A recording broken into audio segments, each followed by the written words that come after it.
Koppel, host of the Time for Coffee podcast, where you get firsthand career advice into the jobs and industries that interest you the most.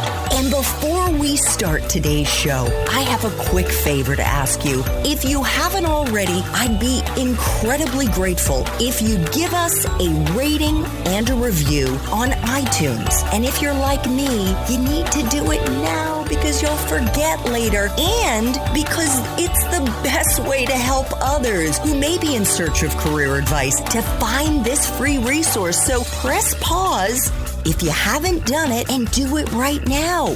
I'll wait. Thanks so much and enjoy today's show. Hey there, Java Junkies. Welcome to another K-Cup mini episode of Time for Coffee. By the way, K-Cups come in 3 sizes, single, double, and triple shots, or roughly 1 minute, 5 minutes, or 10 minutes in length. So if you don't have time to throw back an entire caffeinated career conversation, these K-Cup mini episodes of T4C can give you a quick caffeinated fix, whether you're on the go or you only have a few minutes to binge. So grab your mug and take a chug, because it's time for a caffeinated career triple shot K-Cup with my guest, Timothy Visos-Ely. I read through your LinkedIn profile, Timothy, and in it, you talk about the fact that over the 4 years that you were at CU, you participated in or led close to 30 projects and did so in classes, in internships, and clubs. What did that look like? You just alluded to one that was in the classroom. Mm-hmm. Could you give us an example of something outside of Stride Tech, outside of that particular class where Stride Tech wasn't selected? Yeah. You're trying to get me to stop talking about Stride Tech? Is that what you're doing? Absolutely not. We are going to be talking about Stride Tech the rest of the interview. I'm kidding. It's okay. It can be refreshing sometimes to talk about other things. Yeah, I did a lot of clubs and I did a few internships. So that's like on the extracurricular side. I was a part of a club called Design for America. And that one was a huge one. It's basically what I really liked about it is a part of a larger organization. So Design for America, they have, I believe at the time it was like 36, but they're growing. So they probably have closer to 40 universities across the nation who all have Design for America studios. So it is very likely that if you're a listener, your university might have Design for America Club. I would highly recommend looking it up because what they do is it's basically a student-led design studio that takes on local community-based problems that are design-oriented, that are usually have some sort of positive social impact. And then they develop and build a team of students to tackle that problem. And it's not just engineering related. And that's why I really liked it. It could be artistic, it could be more civil based or even political or like anything. It could be any kind of type of social problem that you want to tackle. And then you just build a team around it and tackle it. Most of the projects I worked on were very engineering focused, but we had people developing art installations. We would have a local museum or they want to develop some sort of children-friendly exhibit or something like that. And then we just would build a design team around it and do a project for a semester where we focused on solving that problem. That was kind of one way that I got a lot of projects under my belt. And I also got a lot of management experience in that. It kind of helped with, I was managing a team of people, and then I was one of the founding members of Design for America at the time. So I was actually kind of recruiting students, managing the finances, and getting the projects established. So you're reaching out to people in the community, businesses, organizations, just cold calling them up and saying, hey, we're a student-led design team. We want to solve your problems. Let's talk. And it kind of gave me a little bit of this entrepreneurial mindset, something that's really, really important in starting a business. And so that's kind of the fostering of my entrepreneurial mindedness that led to Stride Tech.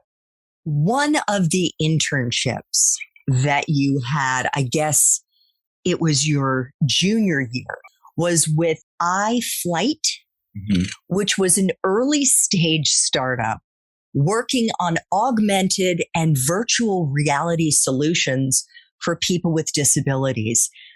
I believe you were the third member of the team. How did you break into that team and become a part of this program? Yeah. If you're a student and you'd like to work for a startup, and there's a lot of opportunities out there, but it's kind of hard. Not hard in that it's fairly easy if you know how to do it. But the hard part from a founder perspective is that you just don't have the bandwidth. You don't have like an HR team to go recruit hundreds of people. You often rely on like your network and people to tell you about, oh, this person's interested in working for a startup, blah, blah, blah.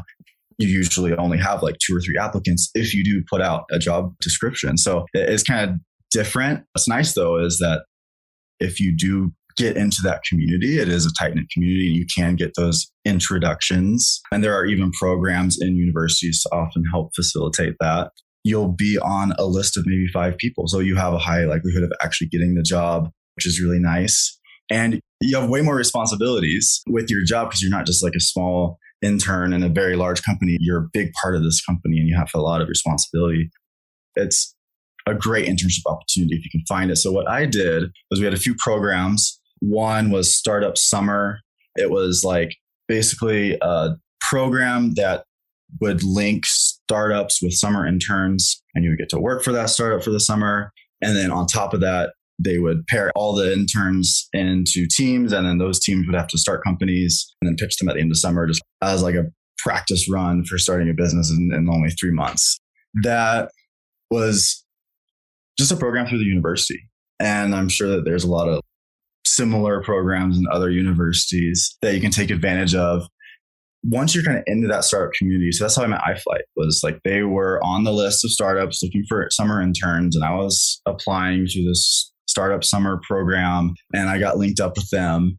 But then I met so many people in the industry, so many, like in Boulder particularly, the startup community is very close. And so I got to meet a lot of other founders, a lot of other companies, and just kind of get integrated into that community. One way that we've hired interns from schools and universities is we've participated in startup-focused career fairs. They were hosted by CU, but they're a little bit smaller, so they're often not marketed to the entire university. And you kind of got to take some digging, ask around. Maybe your university will have something. So we will do a career fair and we have a table and things like that. So we found a few internships that way.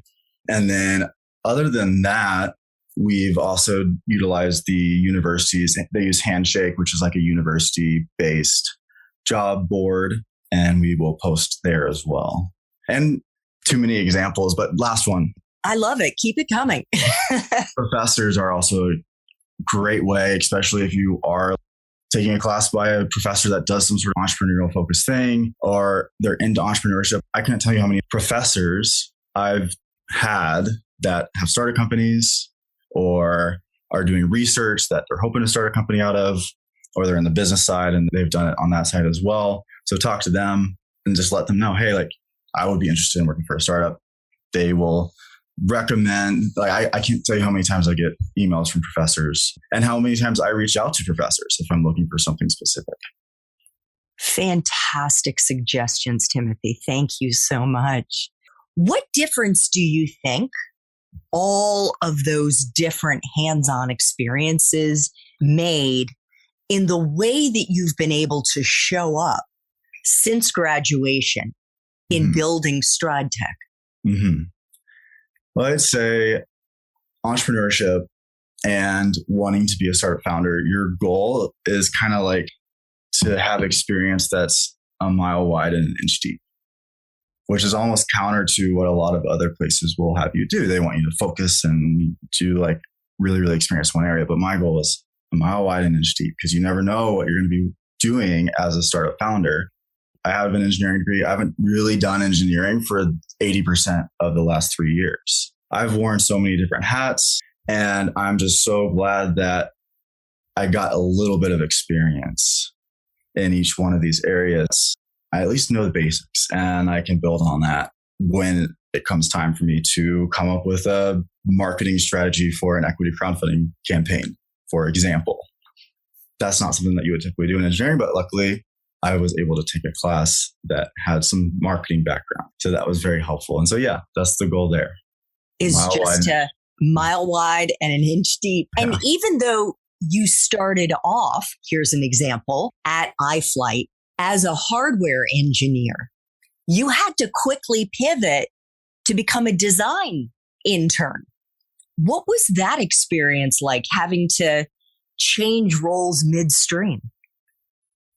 It was a little bit, well, for that specific change, it wasn't too bad.